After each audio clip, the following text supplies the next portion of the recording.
Great.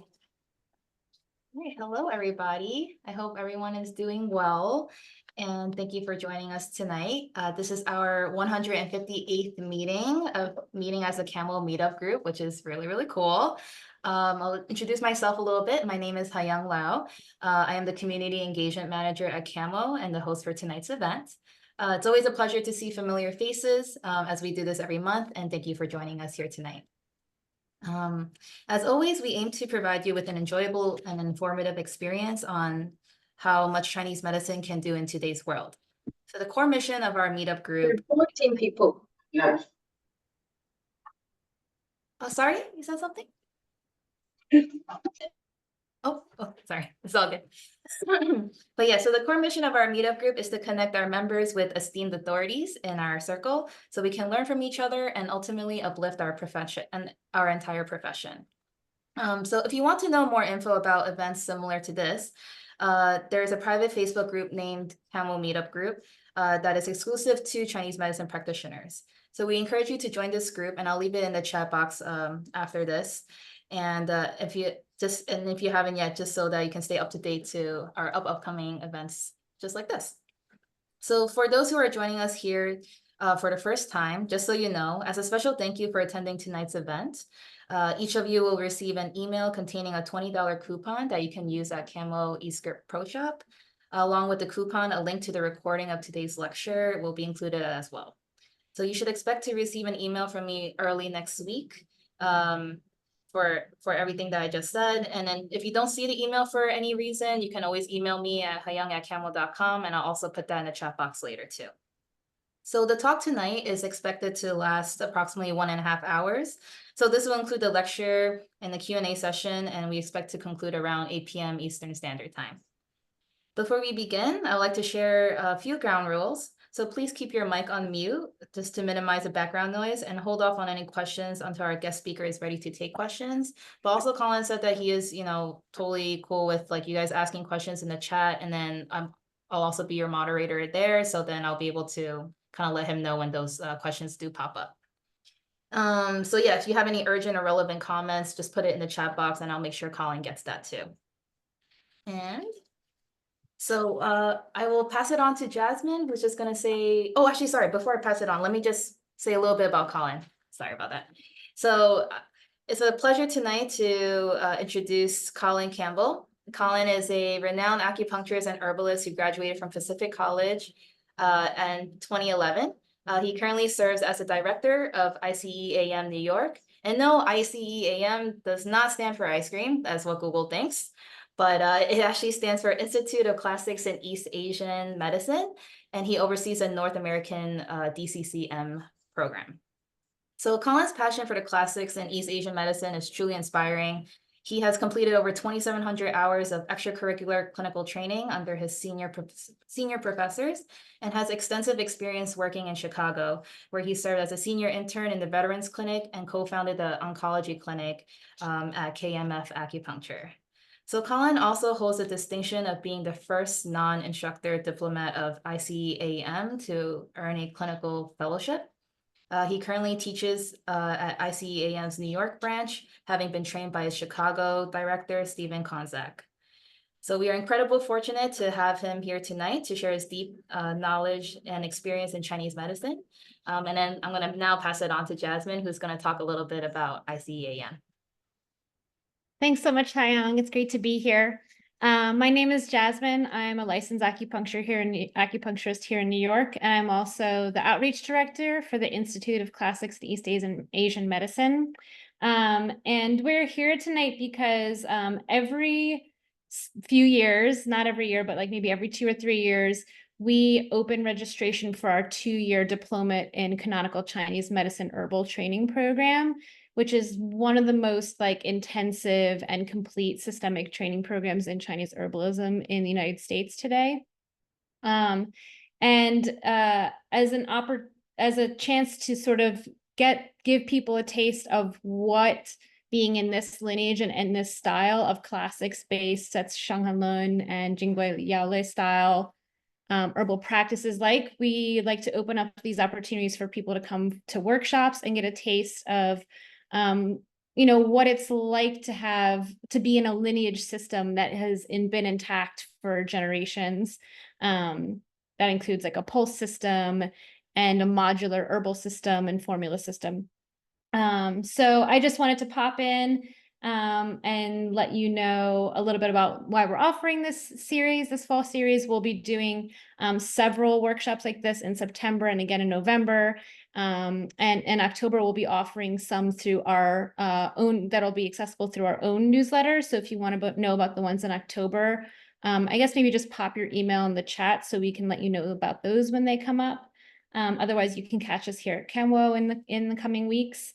And just say that, yeah, we're so excited to be here today. I met Collin and joined the program when I was looking, I was driving myself crazy in clinic and feeling overwhelmed a lot and not knowing how to proceed with patients. And that's how I found my way to this lineage. And it's just been so like cohering and transformative and put me in a more like clear path of how to become a better clinician. So we really hope that tonight's material is of benefit to you guys, and I'll put some other information in the chat you might be interested in if you want to learn more about the program or more about the history of the Institute in general. But Collin's going to talk a little bit more about that, about the lineage itself and the context in which yeah, all of these learnings and insights come out of. So just wanted to say hey, and I'll let Collin take it over from here. Oh, and also we love Kamwo, and thank you so much for hosting us. We did this with them a couple years ago and it was so much fun. Yeah. We're really grateful to be back, and Hayoung, you've been awesome. So thank you to you too. Yeah, the thing I like most about Kamwo is using their raw herbal pharmacy, because I don't have one, and raw herbs are stronger. So that's how I use Kamwo. So yeah, shout out to Kamwo. Shout out to Tom, who's great. He's missing in action, probably hanging out with one of his 5 kids, or he's in Europe or something like that, doing something cool. Jasmine, thanks for the intro. Hayoung, thank you for the intro. As I was listening to that, I was like, that guy sounds like he knows what he's talking about, right? It's got all these like hours and all this kind of stuff. It's like, wow, I want to go to that guy's lecture. So yeah, my name is Collin Campbell. I'm the director of the NY ICEAM branch. I practice here in Cape Cod right now, and I see a lot of crazy cases. Hayoung and I were just talking about this earlier. What do you think? What do you guys think? You guys see crazier cases in New York or in Cape Cod? My first thought would be, well, New York, because New Yorkers are a bit, crazier. But I've seen some of the wildest cases I've ever seen in my entire life here. I come home each week and I say, it cannot get wilder than it did last week, and it does. It's all thriller and no filler. The reason why we did this talk tonight is because we wanted to kind of focus it and form it around this concept of not being afraid in clinic. When you come away from tonight's 45-minute, 50-minute talk, I want you to feel confident in what you're doing. I want you to be not scared of what comes through your door, whether it's cancer or ablations. Who wants to burn a heart? I don't know. Ablations, no matter what it is, no matter what comes through your door, you will not be afraid. And so by who is ICEAM? ICEAM is a lineage system. I'll show you some pictures of some very smiley people in just a second, and I'll talk to you about them. But Dr. Tien is the basically the nucleus of the system. This is a gentleman who was practicing during the Cultural Revolution, who was seeing 300 patients a day. I'll repeat. He was seeing 300 patients a day during the Cultural Revolution. He also was seeing some crazy cases. Imagine the stress you're under going through a civil war, right? It must have been complete insanity. And so he saw lots of crazy cases, and he saw 300 cases a day. He's like the cornerstone of our medicine. He taught a gentleman named Dr. Zung. Dr. Zung also has a very interesting past, military background, got his life changed during the Cultural Revolution and had to kind of reinvent himself and started practicing medicine. A gentleman I never got to meet, but one who I would love to have met. He then taught our teacher and the director of all of ICEAM, Arnaud Versluz, who, if you join our family, would be basically the head of all of ICEAM. And then there's me, right? So you can follow this lineage from start to finish. And this is all I've ever done. My claim to fame is I've never written Xiaoyasan. Guys, that's funny. I see Walter maybe smirking a little bit, but guys, that's my best material tonight. I never wrote Xiaoyasan. I feel on my death, like on my gravestone, never wrote Xiaoyasan. So that's who we are. Just like Jasmine said, we run this program about every 3 years or so. I just got done talking with someone on the phone today, and they were saying, well, when should I do it? Should I do it after school? Everybody's different. Everybody's unique. But if you're interested in something, my suggestion is do it while the iron, or strike while the iron's hot. So again, tonight, I'm going to show you some pictures of these dudes who I just talked about, so you know who we're talking about. And then we're going to talk about 3 main things to keep you calm in clinic, to not freak out. Did anybody read the email and read that description of someone coming into your clinic with their organs on the opposite side of their body? Who in this room feels great and confident about treating someone with their organs on the opposite side of their body? By a show of hands. Well, I don't even know how to do a survey, but we'll just do an impromptu survey. Who here says, you know what, bring them on, line them up. I don't care if his ass is in his ears, like bring him on. Who feels confident with that? Just Jasmine? Okay. Well, what we're going to do is I'm going to share with you three main things that we do in ICEAM, or specifically me, to not freak out, so that when people come in with organs on the opposite side of your body, you're calm, cool, and collected. The first one is going to be, no matter how much you want to do the following, don't modify your formula. The more crazy the case, the more simpler your formula has to be. So that's going to be our number one. Our number 2 thing that we're going to talk about is, well, hey, now this person comes in and I kind of know what to do. What should I choose from? Should I do a Shang Han Lun formula or a Jingui Yalwei formula? And we'll talk about what those 2 things are and what they mean, and how it's set up in such a way to make your clinical life easier. And then the last thing we'll talk about is, what are some questions I can ask? I don't know about you guys, but when I was in clinic at PCOM Chicago or PCOM New York, doesn't really matter, they had the 10 questions. I'll say this one little silly thing, and then we will start our actual lecture. But when I was an intern, I asked a 65-year-old lady about her last menstrual cycle, because I was just reading through the 10 questions and wasn't really thinking about what I wanted or needed to ask. So I'm going to share with you the 5 questions, or the 6th question that I have to ask to make clinical life easier, so that when that person does come in with their organs on the opposite side of your body, you don't freak out. All right. Before we start, I just wanted to know, like, out of curiosity, why you guys came tonight. Was it our fancy email, or what inspired you to show up and listen and interact with us tonight? I'm just curious. We can just put it in the chat, or if you feel comfortable, you know, what did you hope to gain from tonight's hour and a half of your time? The title. Okay. What about the title? Gotcha. What did you want to, what about the title said, ooh, I need to know what this dude's about?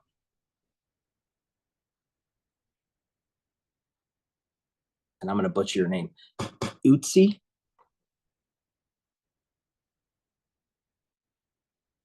So Utsi, yeah, what about the title? Okay.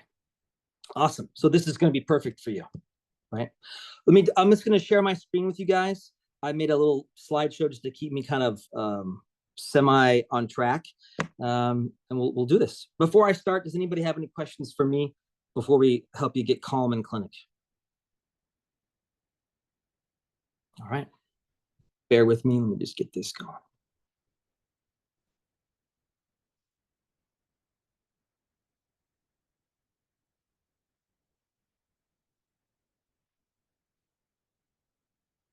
Okay.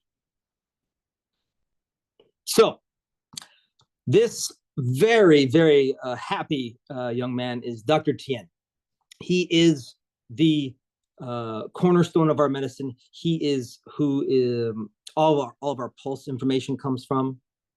And one thing I will say is, if anybody has any pulse questions for me, I am going to do my very best to describe a pulse.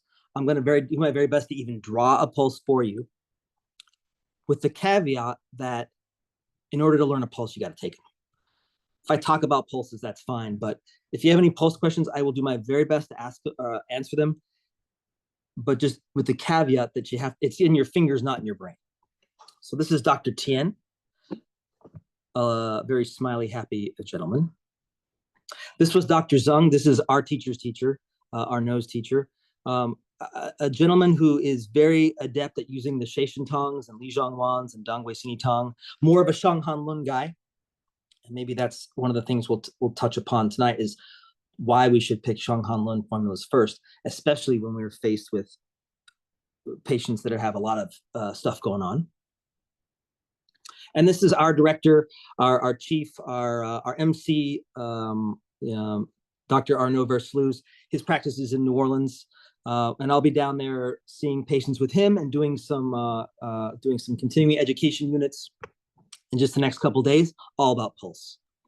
And I'll say one thing about Dr. Versluis really quickly is I think he was one of the is he the first one of the early Westerners. He's from Europe originally. Oh. He did his undergrad, grad, PhD, and then apprenticed with Dr. Zhang, all in China. So he did his entire course of study in China. Yeah, he moved there as a child. I mean, as a kid, right? Yeah. So absolutely, Jasmine. Maybe I forgot to mention that.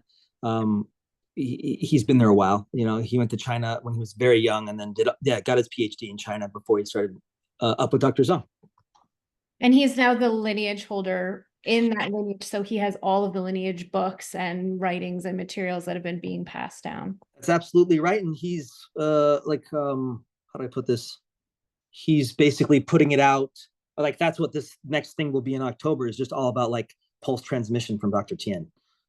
So, but enough about us, right? Let's get you guys let's unpanic you, if that's the right word. All right.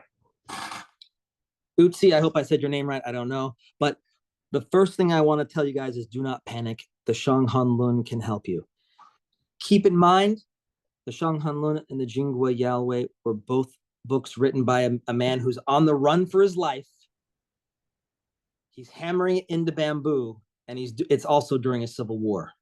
So I'm sorry, during a pandemic and also a war, but during a pandemic. So he's on the run for his life. There's a pandemic going on. 2/3 of his family dies. And so if anybody could have panicked, it would have been Zhang Zhongjing, but he didn't. Right. So he wrote this manual for us that is a lifesaver. I mean, no pun intended. All right. Let me ask you guys this. What is the first rule of Fight Club? Anybody? You don't talk about Fight Club. You don't talk about Fight Club. And so the joke here is that, so when you have patients come in, we do not modify formulas for a couple of reasons. One, I actually just had this pointed out to me the other day. The more young in presentation your patient is, the more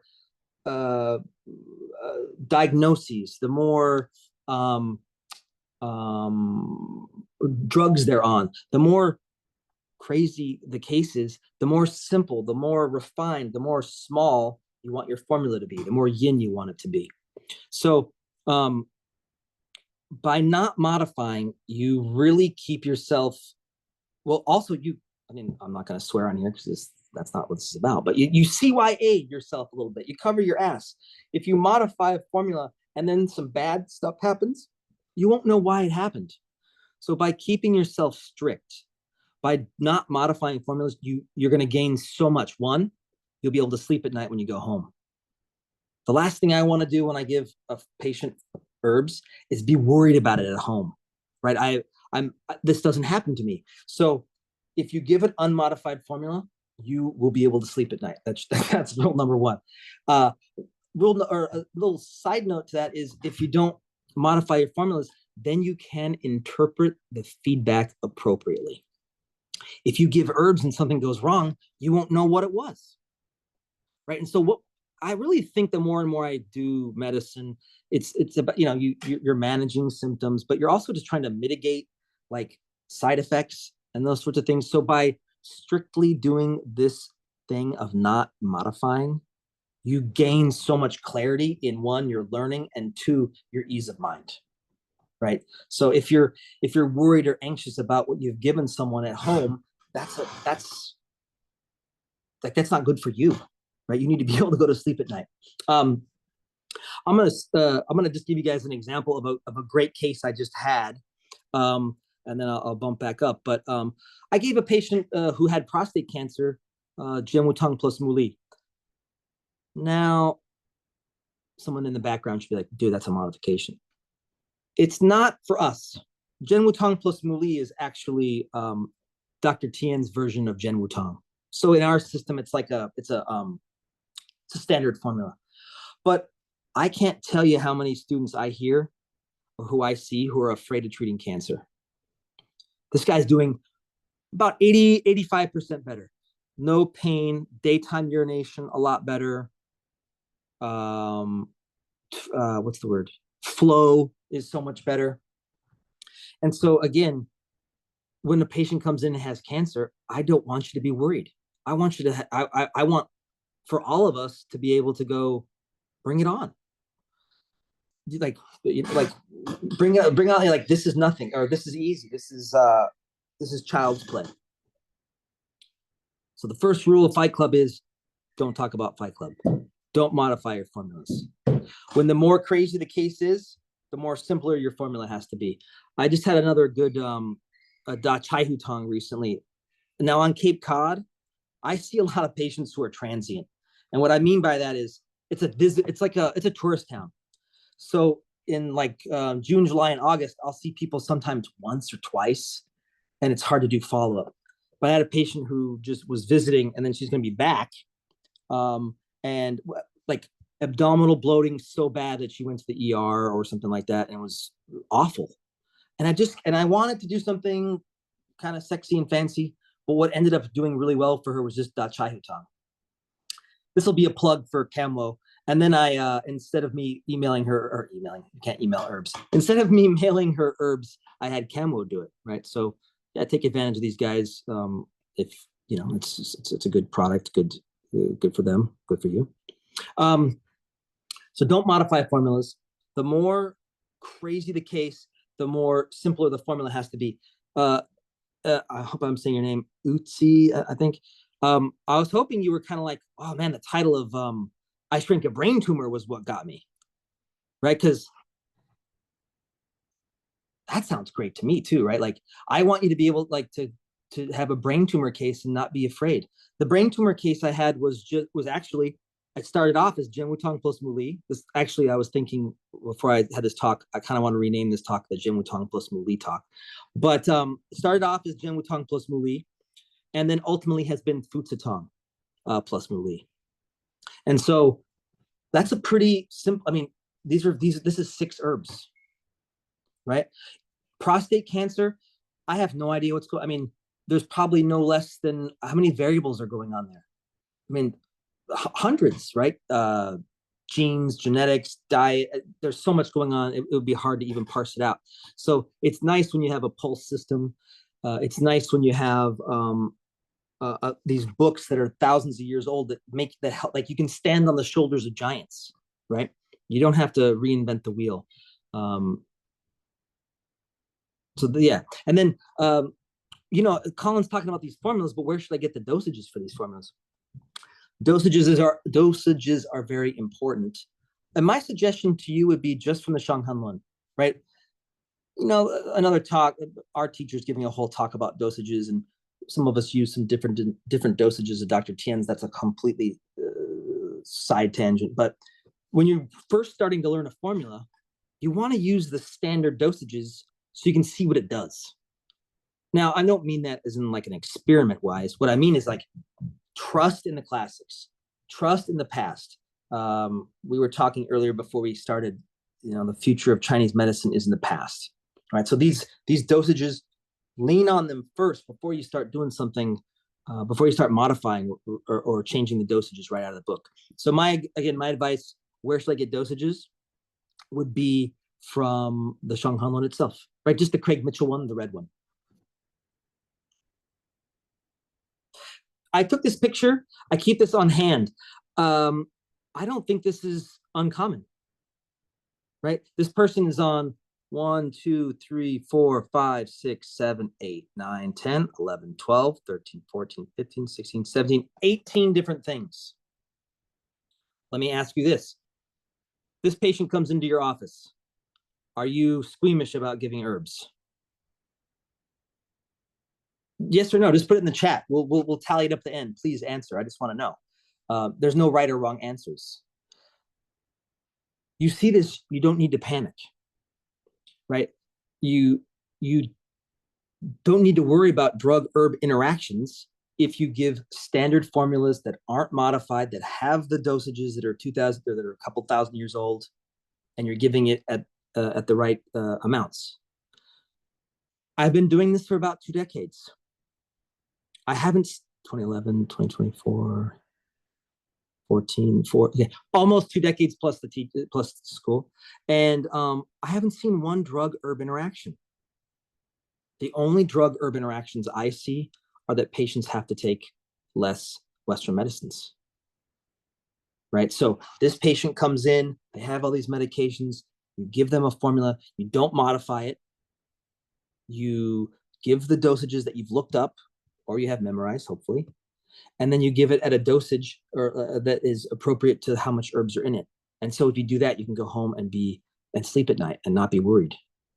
And then you too can write a fancy email that says you shrink a brain tumor, right? So don't panic. That's the goal of tonight. By not modifying, you just simplify things. You get clear feedback. You're calm. You're not worried. And I'm not a hippie, but that kind of that calm assurance gets passed over to your patient. You know what I mean? If you're monkeying with things from the get-go, that kind of chaoticness that is in the case needs to be met with the opposite. Like, I mean, what's the word? Anti-chaos. I don't know. So I gave some examples of mine already, but I mean, a brain tumor is a scary case. There's some serious stuff that can go wrong with that case. It could get bigger, and this patient could be in some serious trouble. But she's pretty excited about the possibility of taking some herbs and it going down. As I said before, it was also a Jianwutong plus Muli. Then it's just transitioned to Futsatong plus Muli, which, if you're hip, is just a modification of Jianwutong. And then I already mentioned that recent Chai Hutong case. Hey, Collin. Yeah, go ahead. I'm wondering if, because I don't know what a lot of folks' herb training background might be. So they might, I know when I studied herbs, like I didn't even have like an in-depth training around what's a Shang Han Lun formula versus what's a Jingwei formula.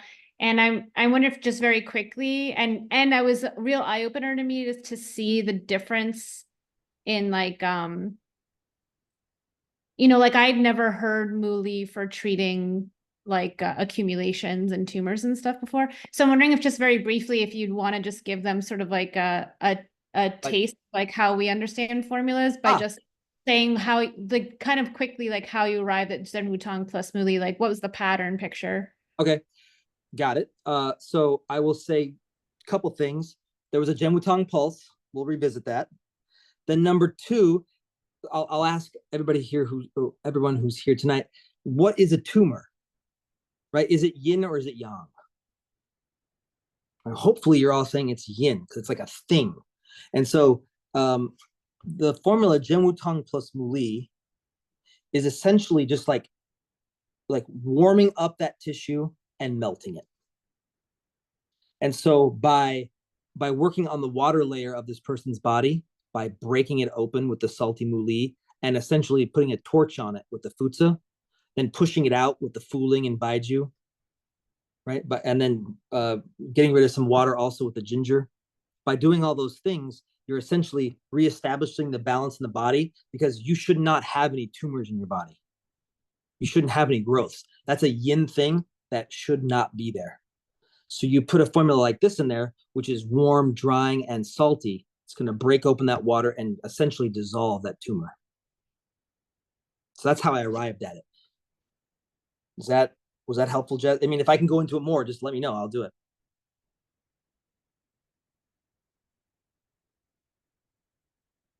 Is that good for everybody?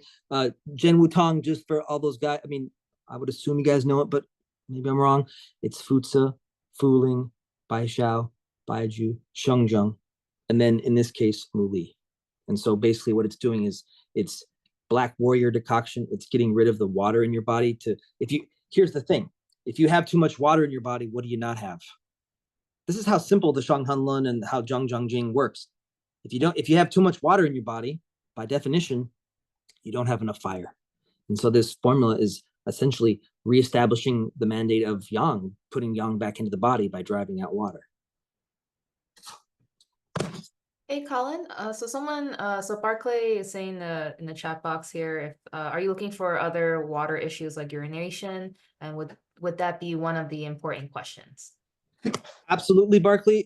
So Jen Wutong, I don't know how close you are with Jen Wutong, but Jen Wutong in the lines has urination difficulty as one of the main symptoms. That could be a decider, right? This will be kind of a segue. Barclay, it's almost like we rehearse this. It'll be a segue into one of our 5 questions, right? I'll never forget this as long as I live. I had this patient who I gave Jen Wutong to for some cramping and some menstrual pain, and then my teacher took her pulse and he asked her one question, and he said, "What's the color of your urine?" She said, "Yellow." And it was definitively no longer Jen Wutong, it was Sini-san. Now, Sini-san and Jen Wutong have some equivalencies, but that's not the purview of this class tonight. But yeah, for sure. If I ask that patient, "What's the color of your urine?" and they're like, "It's hot and it's on fire and it's red," that would probably not be Jen Wutong. But yeah, I think at this, and actually, she was doing better with urination with the Jen Wutong plus Muli, and then got even better with Futatong plus Muli. But yeah, that could definitely be a piece of it. Barclay, to even go into your question a little bit more, she could have dizziness, she could have cough, she could have abdominal pain, she could have high blood pressure. These are all possibilities that would be like a cardinal, what's the word? Like a little clincher for me, like, oh, now I got it. Was that helpful?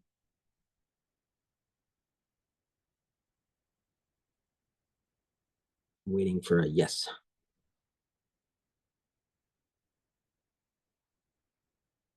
And then Hoyoung. Yes. I was giving thumbs up. Sorry, I didn't know if you could see me or not. No problem. Yeah, so yeah, I think I answered that. Yeah. Yeah, anybody else have any questions? Like, hey, you're talking about these formulas, you're talking about cases, you're kind of talking about them fast. Ask me anything you want. Like, yeah. I think brain tumors in general, or things that shouldn't be there, there's 2 strategies. You can either burn them or melt them. Think about it and the same goes for something like a oh dang it, like a OB-GYN cyst, or like a PCOS, or what are the, fibroids. God, I could not remember the name. Fibroids. I had a fibroid case where the woman, we actually used salty herbs again, and then maybe even more animal products, salty, to break them down. And then she passed the fibroid. Like, there was chunks of it coming out, which was pretty cool.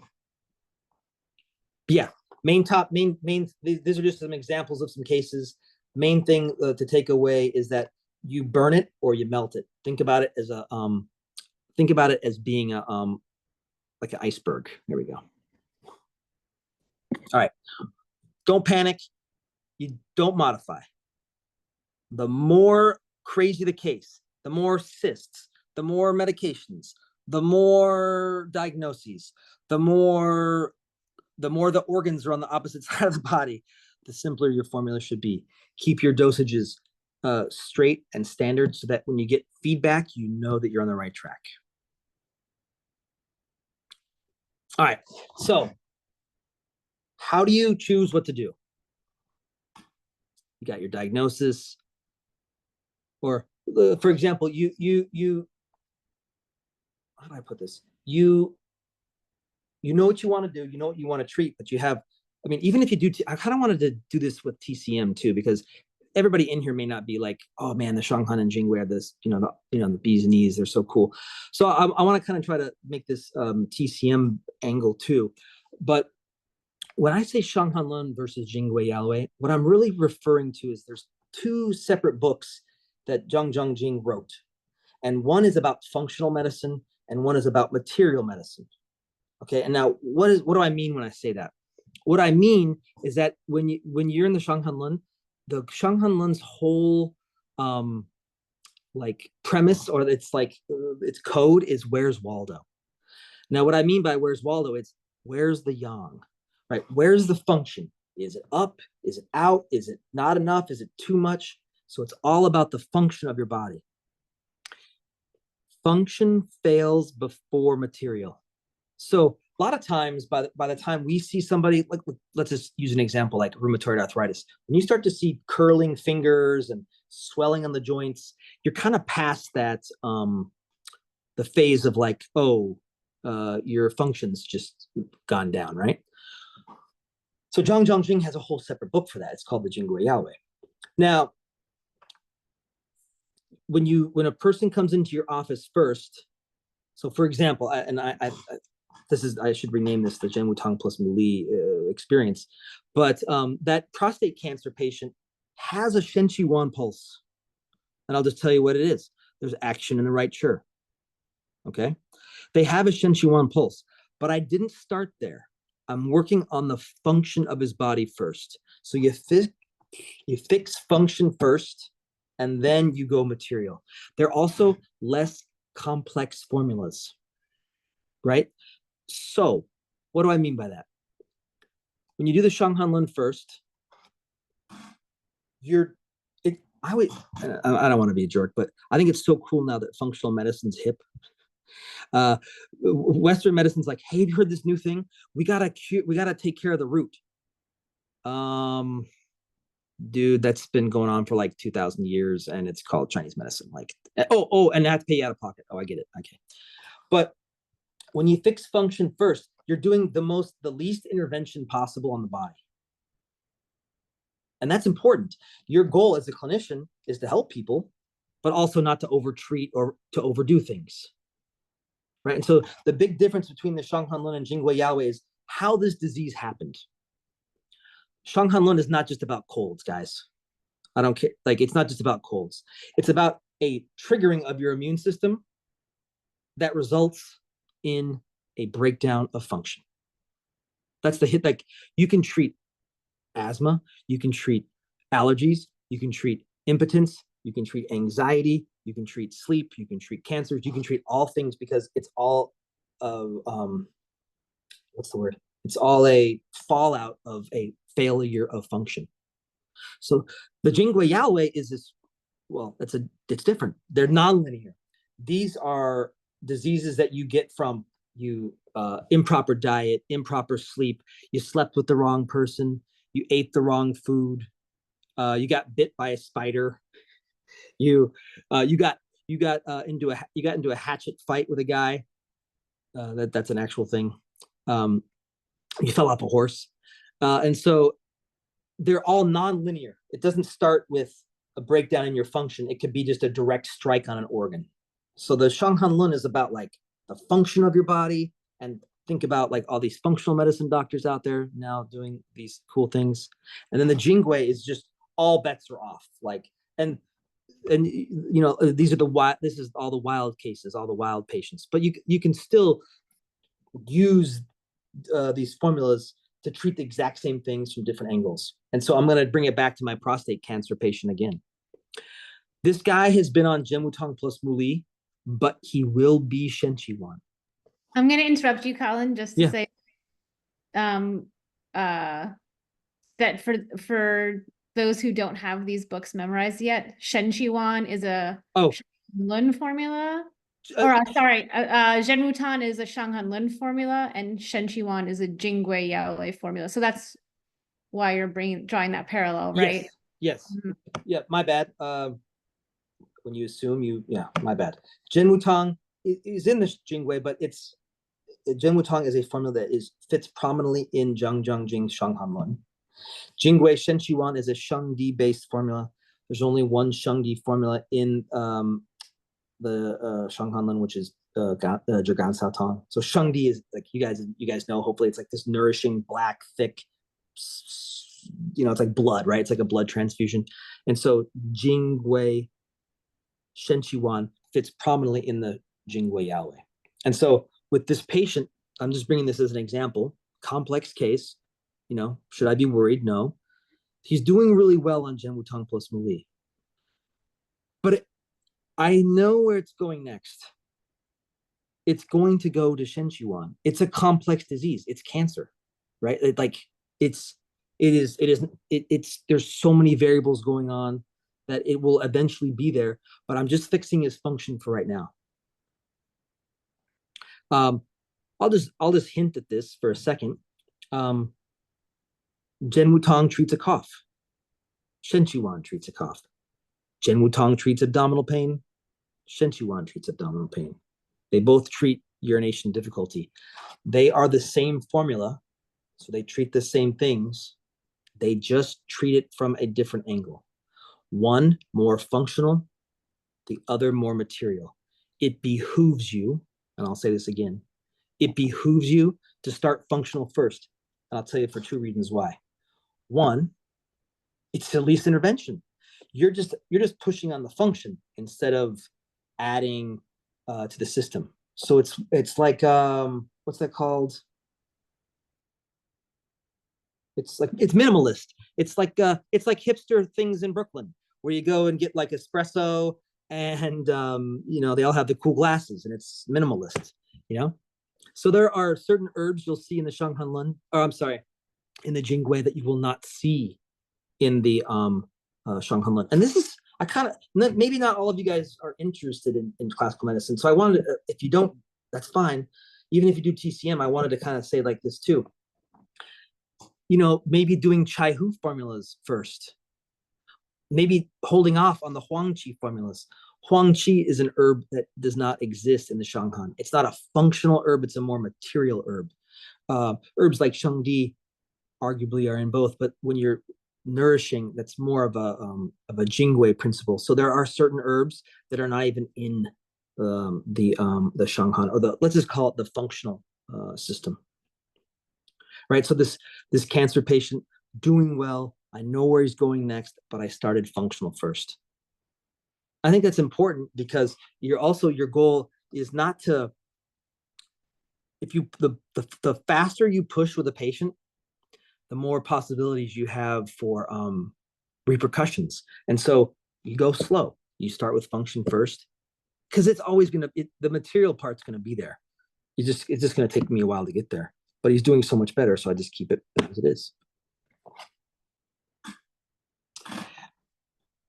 These two books, if you practice classical medicine, will help you be more calm in clinic.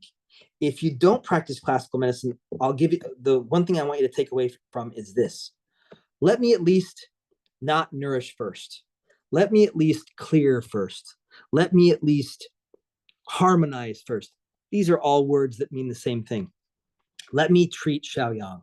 Let me treat excess. Let me clear off, help with function before I start to nourish. Even a form like, I'm not going to say anything bad about Gui Pitang, but even a formula like Gui Pitang is way more nourishing than, say, something like Chai Hu Shugan San, right? Where you're at least, like both those patients can still have difficulty sleeping, but at least you Chai Hu'd and you kind of moved before you like gooped them up with all the Gui Pitang. Just for the record, I've also, I think I have written Gui Pitang. So, and that's on tape now. So, great. So, how do I choose what to do? This is what I want to share with you. Choose function first. By choosing function, you'll make less possibilities for things to go wrong. You will do minimal intervention. And by doing so, you actually let the body do what it's supposed to do, which is cure itself, right? Because all herbs and acupuncture do is just push on the system a little bit so that it comes back into homeostasis. Right. So rule number 1, don't modify. Rule number 2, let's go functional first. Let's do something simple first. Let's do something that has less possibility for negative outcomes because we're not nourishing, or we're not putting something into the system. We're just helping it run better. So where do you start? I think this is, when I was coming up with that email, and I referenced that guy with the organs on the opposite side of his body. That was one of my first cases in clinic as a new grad, and I was like, what? It shocked me. I never even heard of it. Then I had to go look it up. But so there was so much going on with this guy. Like, how do you diagnose? And Barkley, this kind of goes back to your question, like, well, or how do I diagnose? I just want to share with you the 5 questions I use. This is how, with the possibility of a 6th. I use these 5 questions so that I can sleep at night, so that I can diagnose, and so that I can help patients. And I feel that if you ask these 5 questions and you know how to interpret the evidence, you'll get the same results. Now, I like everyone with ICEAM. There's a WhatsApp chat that I've given students, and so they have access to me to ask me any questions about cases or silly things. But every once in a while, I'll put this in the chat, and someone goes, "What does that mean?" This is just an acronym I have in my mind so that I know how to ask these questions. And it's poop, it's pee, it's thirst, it's sweat, it's sleep, and then, if applicable, the menstrual cycle. This is essentially the only questions I ask in clinic. Now, maybe in the back of your head, they're like, this guy's crazy. There's more questions you can ask that are formula specific, but that's not the purview of this class. I just want to give you some tools to take into clinic on Monday, so that you're like, when that guy comes in with the organs on the opposite side of his body and a brain tumor. Actually, what if he had a brain tumor somewhere else? That'd be even weirder because his organs were someplace else. But by asking these 5 questions, it can really help you get into a place. So Barkley, like, for example, with your question with Genwutong, if I ask about urination, it can tell me a lot if it's Genwutong or not. It's yellow. Maybe it's not so much Genwutong. Now, this is not why I didn't plan on talking about this, but that could be a formula like Gualo Chumaiwan. We're just talking about Genwutong for right now. By asking these 5 questions, you really get an opportunity to see what's going on with the function of the body. Where is the yang? Where is it stuck? What is the nature of this person's pathology? By asking these questions, you just get to see where yang or where qi is stuck. So I want to skip ahead to this great case that we just had. It was a seizures case. I think the kid's young, and I think he also has autism, or there's difficulty with like being able to talk or formulate sentences. And this is not my case. This is a case I helped one of our students with. He came to me overwhelmed, perplexed. Where do I start, Collin? And what did I do? I just asked these 5 questions. Now, let me ask you this. Patient comes in with seizures and can't talk. Are you freaked out, or do you feel like, hey, I can do this? I won't let, not everybody all at once. Like, do you feel badass enough to take this on? Are you going to give Tianma Gotong Yin? No knock on Tianma Gotong Yin. But one of my main questions for this patient was, what's going on with the bowel movements? And the kid, I don't remember exactly, but I think it was maybe like once every 3 or 4 days. And so we gave him Chai Hu Jalang Gamuli Tong first. Yes, I remember now. We gave him Chai Hu Jalang Gamuli Tong first. He had something going on in his throat as well, and then we upped the Ban Sha. We did not cure this kid's seizures, but they were reduced by 94%. Now, that's a whole hell of a lot better. You know? And again, just by having these on my mind, asking these 5 simple questions. When you ask these 5 simple questions, you make a complex case more simple. And that's what you want to do. When you're able to ask these 5 questions and then apply them to a formula, now you're cooking with gas, right? This patient, this kid, after we were able to say, hey, our main strategy is going to be calming the mind with the sweet langu and the salty muli. We need to open up the bowels with the bitter or salty da huang. And those were great results. That's the kind of change in a person's life that changes their life. That's the kind of impact on a person's life that is like immeasurable, right? So when you're in clinic, today's Thursday, I'm in clinic tomorrow. Hopefully you guys are all practicing, or if you're not, then I want you to think about these things. How can I ask these questions in order to find out what I need to work on? I treat a lot of tinnitus at my office. I treat a lot of neuropathies at my office, but I still ask these 5 simple questions. I ask these 5 simple questions of the brain tumor case. I ask these 5 simple questions of my prostate cancer case. And we ask these 5 simple questions of that kid with the seizures. So I want to think of another. I prepared those ones, but let me just jam in another one. I have this. I have a prospective student. This was quite interesting. She emailed me, and she asked me about a case. Now, hopefully, I'll be done here in a few minutes. I'll stop rambling, and then I want to talk about your guys' cases because I want to help you guys feel less anxious in clinic, more calm. She emails me and she asked me about a case, and the way she presented it was, this person has, I didn't get a chance to ask her, but I'm interpreting these questions by way of her answers.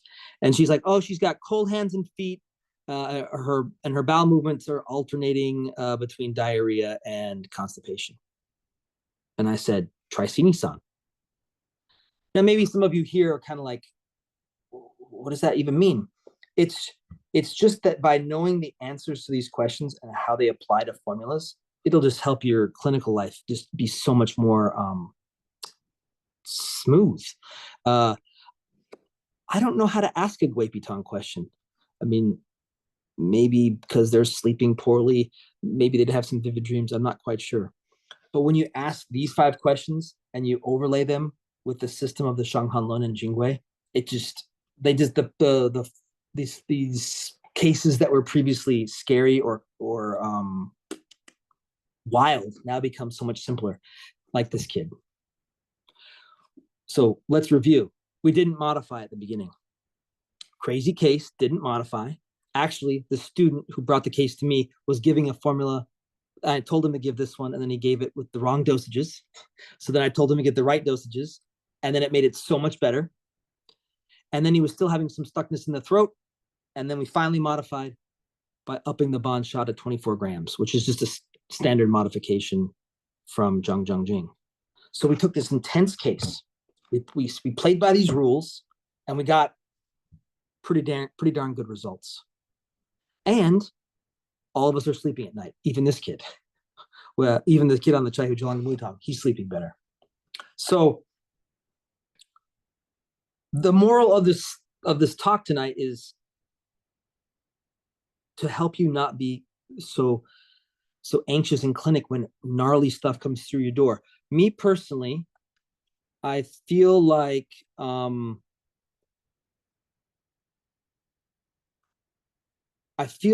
with COVID hangovers, I've seen some gnarly stuff just recently.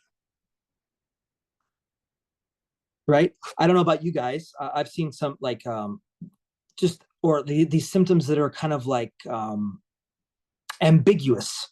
Like they can't, I have a headache, but the headache travels, or I can't smell, but only on Tuesdays, or the COVID hangover is something that is real. And those are complex cases. You have someone who has a physiology, who met with this thing, whatever it is, and then is having like all these hosts of symptoms. And so I feel like you can take this kind of mentality with you when you see these patients, because you're going to see them. Because I don't know how many of us got COVID or got shots or all this kind of stuff, but don't get afraid in clinic. You can treat brain tumors. You can treat cancers. You can treat kids with not epilepsy, with seizures. Yeah, epilepsy. And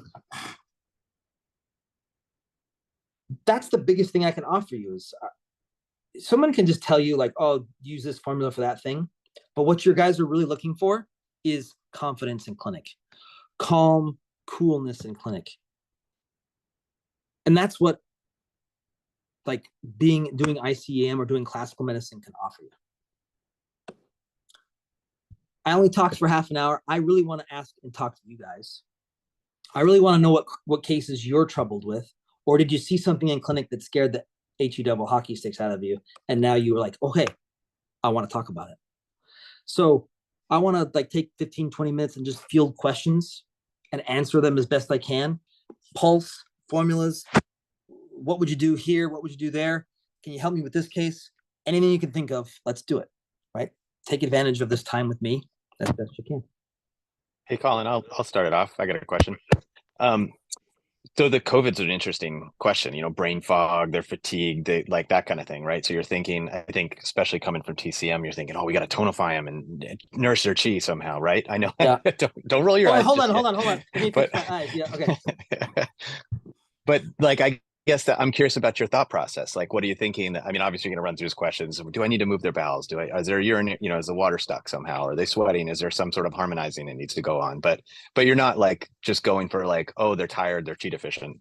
You're not stuck in that kind of TCM mindset, if I understand right. Well, let me ask you one question. If a patient comes in and their chief complaint is somnolence or tiredness, what should I be thinking? And this is, Barkley, this is maybe not fair because we've never met and I'm just like quizzing you. And if you don't know the answer, that's okay. But like if I say patient's exhausted all the time and they're somnolent, which is like, I don't even know what that word really means. I think it just means tired. Where does your mind go to? Well, I mean, if you're talking about yin and yang, you're thinking, oh, they're extra yin. Like we need to boost their yang somehow, right? Okay. We need to charge their battery up and great. Right. Or something stuck, right? Like there's totally. Somehow, right. Totally. So it could, a patient comes in, they're tired. My first thought is just the Jen Wutong lines. Again, maybe I should just name this the Jen Wutong talk, but that's just Shaoyin disease in terms of the Shang Han Lun. Patient's tired all the time because your yang got zapped. So I definitely would be thinking that way, but then I would kind of go back to my original stuff of like, let's ask these 5 questions. And then also let's try and harmonize first before we work on something under like in the yin conformations. But yeah, I definitely think that Jen Wutong or working on yin conformations is like where that probably was going to go if you're exhausted all the time. I just had a patient recently who's COVID hangover. She's got a lot of headaches that move. And I just started with Xiao Chai Hutong and she's exhausted and she got better with just that. So, but that comes from like the pulse. So the flow of clinic is Bing, Mai, Zheng, Zhi. Disease, pulse, symptoms, treatment. So this disease that we're talking about is like COVID hangover, which is not really a disease, but like, brain fog, just not quite right. Then the pulse is the clincher, right? This woman that I had one-sided headaches that came and went. I mean, that kind of sounds like Xiaoyang, kind of, right? And so I just treated, and then ultimately she's been Da Chai Hutong and she's been doing better as well. So when I think of those things, you can think them, but then ultimately you want to base it on your diagnosis. For me, it's the pulse, right? So Jen Wutong pulse, guys, I'll tell you right now, it's all deep, weak, faint. There could be some wiriness on it because of all the water, right? That's the Jenwutong pulse. If there's no punch. When you think of Jenwutong, I have kids, so I read some kids' books. Think of Eeyore, that mopey jerk, right? Who's always, right? Think of Eeyore. I'll have to. I kind of see Ted's question, but I'll have to get to it in a second. So Barkley, did that answer your question? I don't think of it in terms of tonifying. I think of it in terms of what I can treat first or what needs to be treated first, and then secondarily, what's the pulse? So good place to start though would be harmonizing, getting things unstuck before you start to kind of boost up energy.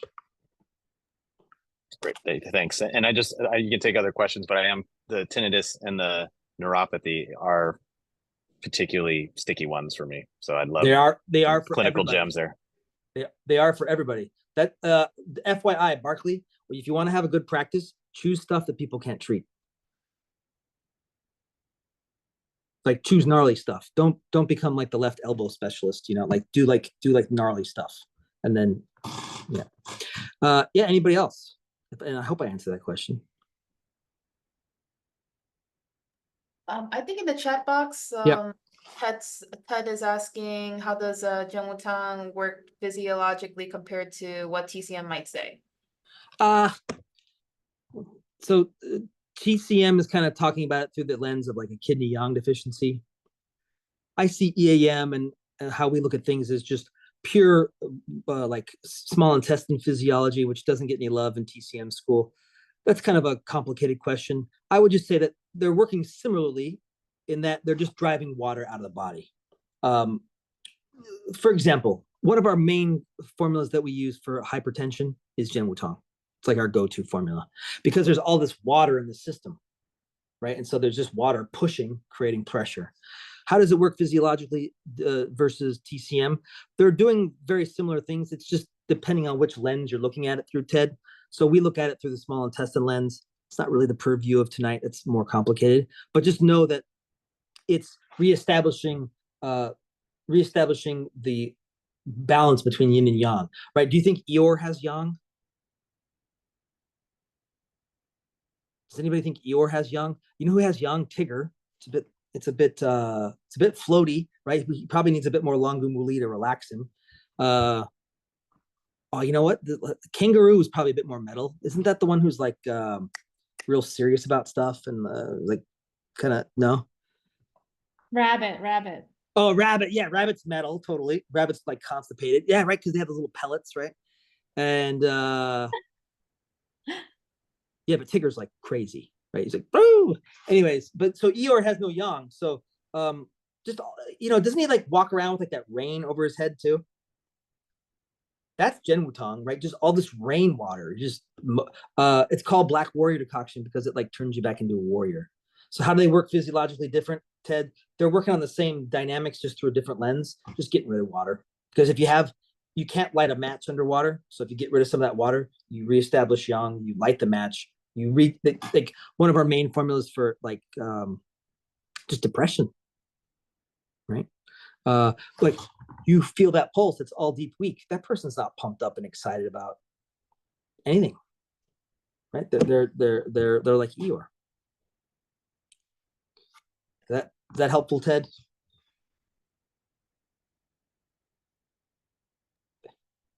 I have a case that's on my mind. Yeah, let's do it. I treated a woman yesterday, and she started with barley belly about 10 years ago, and she's had chronic loose bowel motions for 10 years. Wow. She has abdominal rumbling. We're done. Yeah. What have you tried? Xinjiang, Xintang. What happened? Don't know yet.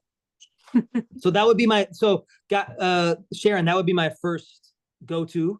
Now, this is like a pop quiz. What would be the second formula that you'd try? Well, I was just thinking of your Jenwutong. Maybe. So, I don't know. Well, you could do Jenwutong modified. or, actually, since I'm being recorded and since I'm saying don't modify Jingwutong. But if you were to, the standard modification is Bai Sha out, Ganjiang in. Or what I was thinking, actually, Sharon, that's a good idea. Do Jingwutong first, but what I'm looking for is so Futsa Gungmi Tong also has that as part of the presentation, the rumbling in the intestines. So guys, we're just I kind don't know that one. Oh, you don't? So you actually, Gunmi. What's a gunmi? That's rice.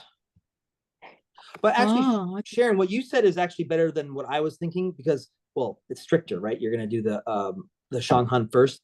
Futsa Gungmi Tong is a Jingwei formula. It's in the abdominal pain chapter. Right, guys? Okay. So I gave you a talk on one thing and then I'm cheating. So I'm kind of trying to keep myself strict. We're going to do the Jingwutong first. Awesome idea. And then just keep Futsa Gungmi Tong in the back of your mind.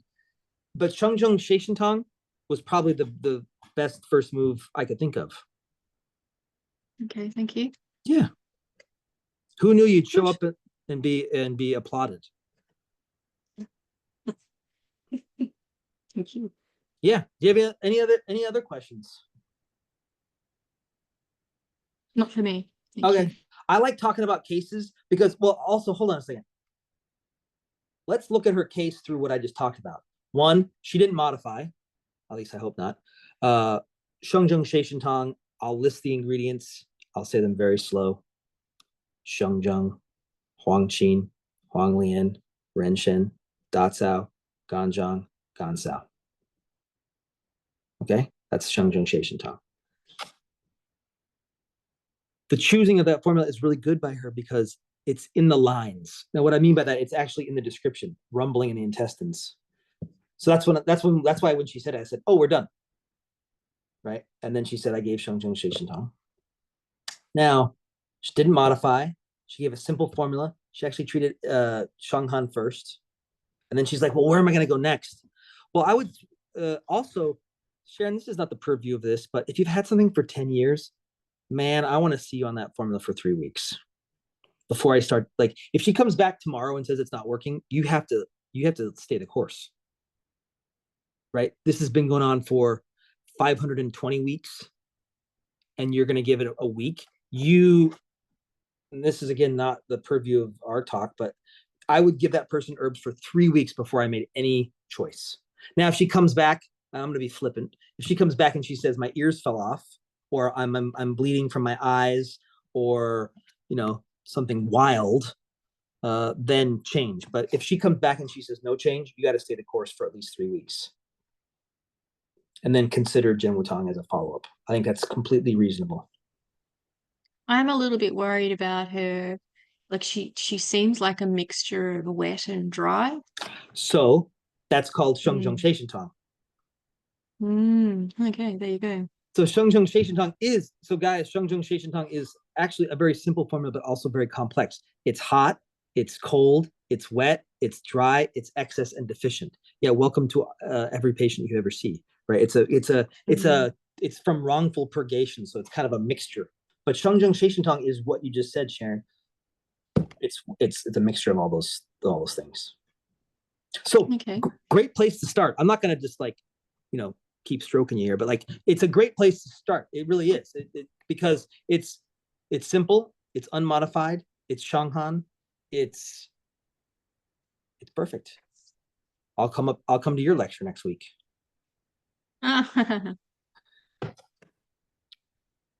All right. Yeah.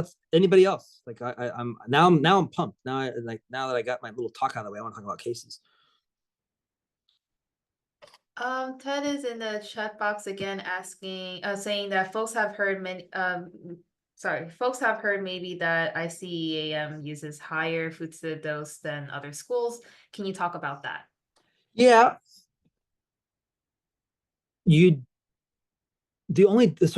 I feel comfortable using dosages of certain herbs that maybe some of you guys don't, but that's just because I've used them carefully and safely over a decade. So for example, when we have new students and we start with herbs, we'll say, oh, give it at 30, give it at 60. Don't just jump in it's kind of like swimming, right? You don't just jump in the deep end. And so me personally, Like I didn't give Sharon a dosage scheme for Jenwutong because I'm gonna let her like look up one because that'll be one of our other ones, right? Look up the dosages. Try the Shang Han Lun dosages first. But ICEAM does use higher dosages of certain herbs, and it can be explained by essentially this concept. Do you remember? Well, I guess all of us are not all that old, but yeah. Okay, I used to smoke cigarettes. Okay, sorry. A pack of cigarettes used to be like $2.50, right? How much is it in New York right now? Like $20 or something crazy, right? So there's a thing called inflation, Ted, and so it's kind of like reverse inflation. The food just ain't what it used to be. The longu and muli ain't what it used to be. So we just use we use higher dosages to get the same effect. But when I'm talking with new students, or even someone like Sharon who's considering doing Jenwutong, I would want to know their source of futsa, and I would strongly encourage them to start low, because I don't know, you guys are all acupuncture students. Have you ever heard this phrase? You can make a long needle short, but you can't make a short needle long. Have you ever heard this phrase? This guy at my school used to say it, and the same kind of phrase is you can always go higher later, right? But if you start high and then things happen, then you just got to backtrack. So I'll share with you guys a little story. Well, maybe not. The goal is that when you hurry and when you rush, you just make more problems for yourself. So with Sharon, this person's had this thing for 10 years. So why do you need to go, like, why do you need to be balls out, go crazy with it? This has been going on for 10 years. We got time. So don't start. Yeah. So ICEAM does use dosages of certain herbs that are higher, but we do it safely. I've been doing it for a decade at certain dosages. I've seen my teacher do it at certain dosages. I get feedback about certain dosages. So it's all about what you feel comfortable with. You get comfortable with higher dosages. Are you ready for this, guys? By getting comfortable with higher dosages. I know that sounds a bit silly, but it's true. It's kind of like the gym. You just get, when you work out, you hit a wall and you go heavier. So I hope that answers that question, Ted. Anybody else? I want all of you to feel more confident in clinic. The best way I know how to do that is to get a system in place. The best system I know is the one that I practice. Is there a better one out there? Maybe. But we do these things every 3 years. We interview. We're interviewing for maybe 20 to 25 students. If that's you, great. If not, you can still consider me a resource, right? I love talking about cases. It's probably a problem for me, but with Sharon, I'd love to know how that works out. All right. So again, we do these things every 3 years. We're going to do another one. My colleague Stephen Bonzak's going to do one about Guager. I talked to a prospective student today, and one of her not shortcomings, one of her obstacles was that she didn't have clarity at her herbal school. This system offers clarity because it's clear, but there's clarity in it because it offers a systematic approach to what you're about to do. And by having a system, it doesn't matter what comes in the door. You won't be afraid. You won't be scared. I don't know, 10 years with diarrhea, I'd be like, okay, all right, that's pretty gnarly. That's pretty intense. That's nothing to like shake a stick at, but I think you did the right thing, Sharon, by just doing Shengzheng Sheishan Tong first, right? Someone will put in the chat a link. If you want to have a talk with me, I just chat with people, right? Take 20 minutes, see if the program's right for you. Stephen Bonzak's going to come back, do another talk. I'm going to do one on neuropathy, Barkley, all about how to treat neuropathy. And I'll give you some like actionable formulas like, hey, try this, try that, do this, do that. And so, I've enjoyed this tonight. I so much better than the last time I did it. And I just look forward to meeting. I look forward to hearing your cases and answering any more questions. And if you want to talk to me, we just talk for 20 minutes. And then if it's the right program for you, you become part of the family. I don't know. Yeah. Any other questions for me? I don't know. I don't know what else. Cases, anything. If not, I'll let you guys go home, and your homework for tonight is to read some Winnie the Pooh and try to figure out which organs, because Tigger is definitely heart, Eeyore is definitely kidney. Piglet is no. Piglet should be skin. Piglet should be metal because the metal is the pig. But no.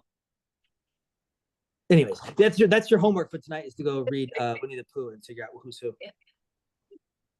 Well, thank you so much, Collin. I don't know, Yeah. did you have something to add, Jasmine, at all? Or But I put some links in the chat. There's links to the program, there's links to ICAM. I'll drop those again. There's also a link to Collin's Calendly if people want to talk to him about a case or about the program. Yeah. Hope that you guys will, in either case, I hope you'll, join us for future workshops. Next week, back with Kamwo, the 6 essential dosages of Guazier with Stephen Bonzak, who's head of ICAM Chicago.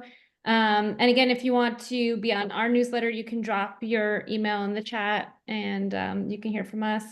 If not, we'll see you back here with Kamwo, hopefully. 8 o'clock. Coming. yes, thank you. Yeah, thank you so much, Collin and Jasmine, for being here tonight. I'm just a student myself, and it's really, really cool I feel like I've learned some little nuggets too. So thank you for that. And yeah, and also Stephen Bonzak will be coming next Thursday. So don't miss that talk. If you're interested in learning more about different dosages on Guazier, which sounds really interesting to me. So yeah, but thank you so much again. Just a preview. Just a preview. 3, 6, 9, 15, 12, and 18. If that doesn't get you excited, I don't know what doesn't. Or what does, right? Very cool, very cool. Well, yes, thank you so much again for everyone joining us tonight, and I hope you guys have a wonderful rest of your day. All right, Thanks, bye guys. Thanks, everybody. Bye-bye. Oh, Gretchen Sampson. Oh.